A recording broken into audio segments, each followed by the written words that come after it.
For people in their 20s, we are always told that we have to follow our passion. And people always say, do what you love, and you never work another day in your life.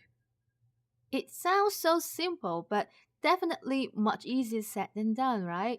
So, where should we start? My favorite quote about finding what you should do with your life is this one from Oprah. I've come to believe that each of us has a personal calling that is as unique as a fingerprint, and that the best way to succeed is to discover what you love and then find a way to offer it to others in the form of service, working hard, and also allowing the energy of the universe to lead you. And there are several reasons that I love this quote so much.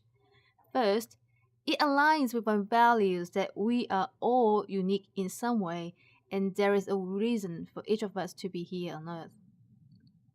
Second, the importance of discovering your calling, which I have recognized as my calling to help people, especially young people, to find their passion and potentials. And third, that we have to find a way to offer it to others, which means it doesn't have to be one job. It can take very different shapes and forms, and you can change the ways throughout your lives on how you are offering your contributions to others and still feel the satisfaction. So if you are very rigid in finding that one dream job that you are that time for, you are only setting yourself up for disappointment.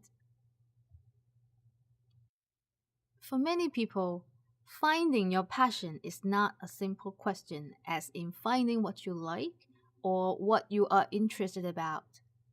There are several reasons. One, what you are interested about does not necessarily is where your talents lie. For example, a person can be very health conscious and interested in medicine, but he has blood phobia, so he might not choose to become a surgeon, but other related healing professions. 2. What you are interested about might not be career relevant.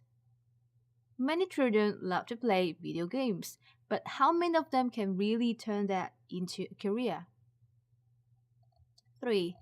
You have limited life experiences to know what you are really passionate about.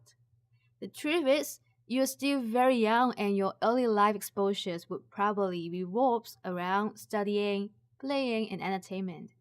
But the world is so huge that there are lots of things that you have never heard of and you have never experienced before. 4. Your passion could be not something pre existing that you just need to discover. Many people actually develop their passions by getting good at something they find meaningful through hard work. So it could be very difficult to find it if you are just sitting here to think and reflect. What's more, having a fulfilling career is much more complex than just finding your passion. In fact, there are six key underlying emotional needs to make one's career rewarding. 1. Feeling useful, that I contribute with efforts and intelligence. I provide added values to a mission that aligns with my personal values. 2. Feeling competent, that I am utilizing my strengths to make things better.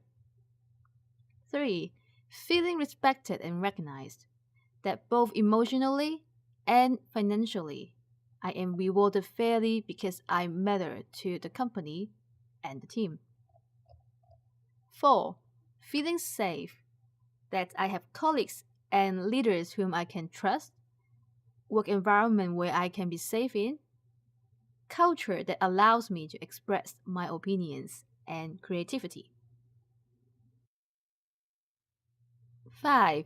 Feeling of growth and expansion, that I am constantly learning, growing, and be challenged. And 6. Feeling integral, having the joy and endless curiosity in doing what I love and be in the flow when I'm doing it. So, finding your passion is just one of the elements in making your career fulfilling. There are other crucial elements as well that you get to figure out. In fact, it's such a huge topic in finding the intersection between your passion, your strengths, what the world needs, and what gets you paid that I could expand it into another Udemy course in the future in a more structured approach which combines reflection within and practical experiments in the world. So, here in this job winning guide, I just would love to have a light touch on topic and recommend you four handy tools and techniques to get you started. In the journey of finding what your passion is, it would be very helpful if you first know how you would like to express your passion. You can take a short passion profile quiz here, which consists of only 11 questions and is free. The quiz set out to tell you how to best tie what to do for a living to something you are passionate about. And then there are four possible outcomes: fire starter, trial member, side hustler, and thriver, which the site will offer you a profile to explain further what that means. The next technique you can try is to find out your ideal work style. So if you were in your dream job, what a typical day could look like in terms of your job nature? We can roughly break them down into three major aspects. How would you proportionate your time and energy on working with people, which is about building relationships, working with ideas, which is about using your head, and working with staff, which you work with your hands and focus on execution? Every job in the market involves a different mixture of these three major aspects, so this technique can offer you a more concrete idea of what your dream job could be on a day to day basis. And of course, for each major aspect, you can further break them down to create your ideal work profile. But I would only recommend you to do that if you have at least some kind of work experiences like full time internships in order to keep this exercise realistic and practical. The third technique I would like to recommend is to find out who do you want to work with and work for. Is there any particular group of people you want to work with? There is a saying of you are the average of the five people you spend the most time with. So how will you choose these people? For example, do you want to work with a large group of people with a mix of nationalities? Or do you want to work with smart and competitive people who can push you in working harder and improving? And the next question is there a particular group of people you want to work for and serve? So, if you want to serve travelers, then you might be interested in tourism, hospitality, or retail industry. Or if you would love to serve businesses, then you can choose companies that are offering B2B solutions. These two questions would be insightful in choosing the industry, the company culture, and work environment that suits you the best. And finally, on finding your strengths, that is your superpower. There are lots and lots of researches coming out to support that to lead a life with the least resistance to success, we need to build on our strengths instead of working endlessly on our weaknesses. So I highly recommend the Gallup Strengths Finder test. I would suggest you to buy the book because the book itself is actually a good and handy reference to understand yourself as well as your future teammates better. And with the book, they also provide you a complimentary code to take the test online.